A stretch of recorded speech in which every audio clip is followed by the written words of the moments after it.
Iowa winter in Wartburg has its own perk. If you stay on campus, you get to be a part of many good debates. And my today's TED Talk idea is the result of that unfinished debate. Me and my friends, we were cooking in Leah's kitchen, and when he decided to show me this video of Simon Sinek called Millennials in Workplace. Thanks to him, after he put in the word millennials in my YouTube, it kept recommending me videos related to it. And I'm a sore loser. I kept even watching them, hoping one day I'll beat him. Few months later, when I was asked to give a TED Talk on innovational generation, the very first thing that came to my mind was millennials. So, who are millennials? According to Pew Research, millennials are anyone born between the years 1981 and 1996, ages 23 to 38. We are also known as Generation Y. Our parents' generation, Generation X, are anyone between the ages of 39 and 54. Our grandparents, aka boomers, are anyone between the ages 55 and 73. There is so much research done on our generation that many researchers have created their own age range for millennials. So if I have to summarize millennial age range, it would be from 20 years old to 40 years old. Millennials' generation spans 2 decades. When we're trying to analyze behaviors of millennials, we're trying to study the behaviors of 20 years old and 40 years old together. If you're acting like a 20 years old in your 40s, you have a problem. But if that's the generational gap we got, let's work with it. Again, coming back to who are millennials? According to news sources, millennials are narcissists, self-centered, entitled, lazy adults who live in their parents' basements, who ask for participation trophy, and the list goes on and on and on. And I'm sorry if I have not mentioned your favorite caricatures to describe millennials. As I mentioned earlier, there is so much research done on our generation. They have studied our eating patterns, sleeping patterns, what we like, what we dislike. So when I decided to talk about millennials, I had a lot of information. I did not know which direction to go to. So I thought maybe I should talk about how generational shaming is a thing, because every generation has criticized the one that comes after them, right? Here's the quote from Peter the Hermit in 1274 AD. The world is passing through troublous time. The young people of today think of nothing but themselves. Narcissist. They have no reverence for parents or old age. They are impatient of all restraint. They talk as if they knew everything, but what passes for wisdom with us is foolishness with them. Pretty much sound like how Generation X define us. Okay, so there is, as I mentioned, that there is so much research done on our generation, and I didn't know which direction to go. So the second thought that came to my mind was, why not make fun of Generation X and boomers with all the funny jokes and memes I found about them online? Here's a good one. Baby boomers, why are there holes in your jeans? Did you rip those yourself? Me, why are there holes in the ozone? Did you rip those yourself? But yeah, I know, I cannot give an entire TED Talk on jokes and memes, so I again came to a dead end. And one day I was just laying on my bed, staring at the ceiling, reinforcing the lazy stereotype when it hit me. When it hit me, why did I wanted to talk about millennials in the first place? Because when my friend showed me this video of Simon Sinek called Millennials in Workplace, I could not fully accept it. Because when I hear the word millennials, there are certain people who pop in my head. And they cannot be described by all the characteristics I listed earlier. So I decided to talk about millennials I grew up with, millennials that I think of when I think of the word millennials. What do I mean what do I think of when I hear the word millennial? The very first millennial of my life is my sister. And she's not just a millennial, she's a super millennial. And when I'll tell you her story, you'll know why. I still remember having conversation with her. By the way, she's now age 23. This story is from the time when she was still studying in her high school. The conversation goes something like this. Anshika, I quit my job. I was like, okay. And I also quit my high school to start up my own company. I freaked out. I'm like, what? Did you just say you quit your high school to start up your own company? You are too young to do that. Did you tell mom and dad what you have just done? And I ran out of the room and I told mom and dad that like Anisha Didi just quit her high school, mommy, and she has this weird idea of starting her own company. The way my parents reacted to this was worse than what I did. And I love my sister, so we had to have another conversation, a better civilized one, where she explained why she did what she did. The second conversation went something like this. I know, Anshika, the job that I'm working for, is paying me well amount of money, but they're not utilizing my full potential. In fact, they don't even listen to my opinions.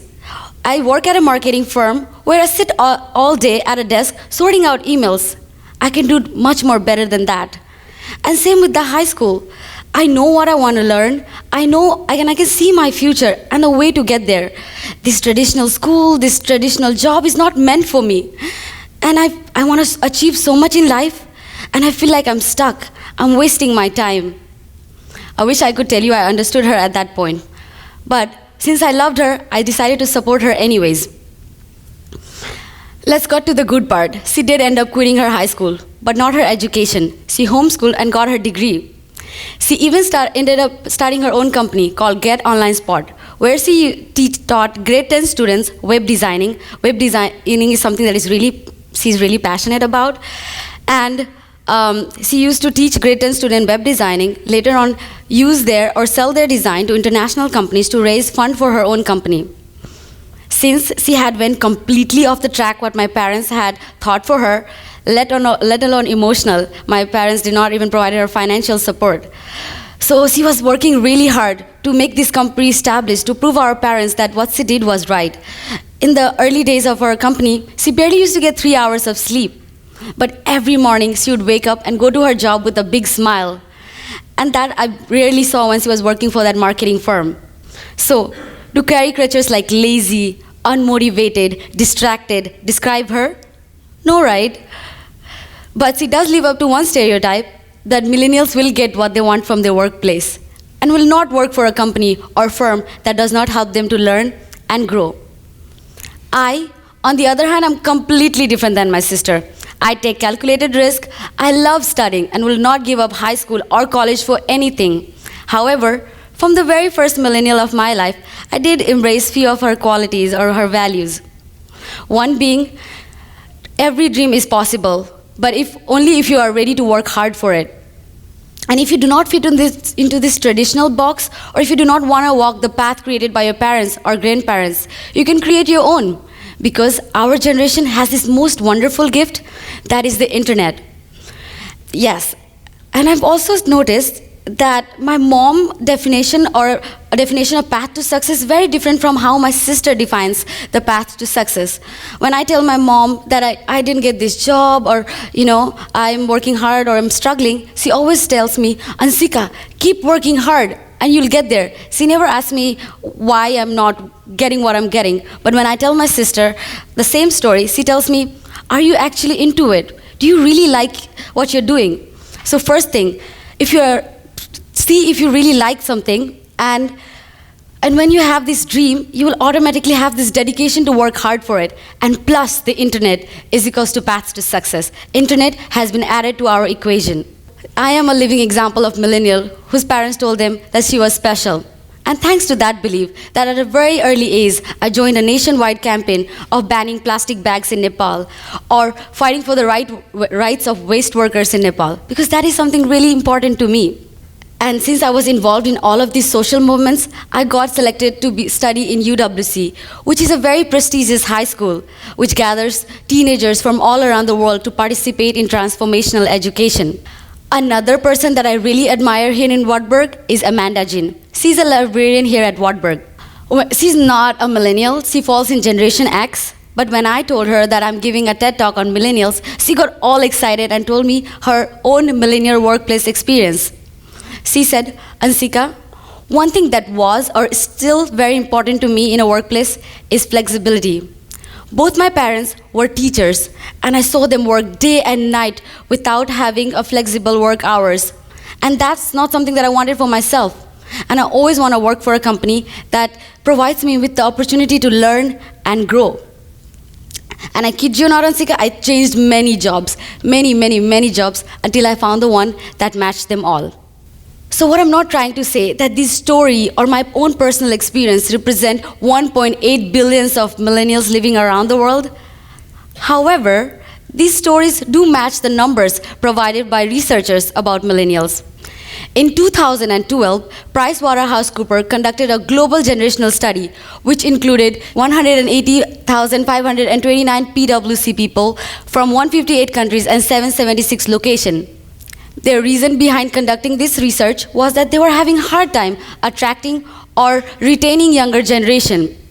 The research found out that if millennials were able to make their current job more flexible, 64% of millennials would like to occasionally work from home and 66% of millennials would like to shift their work hours.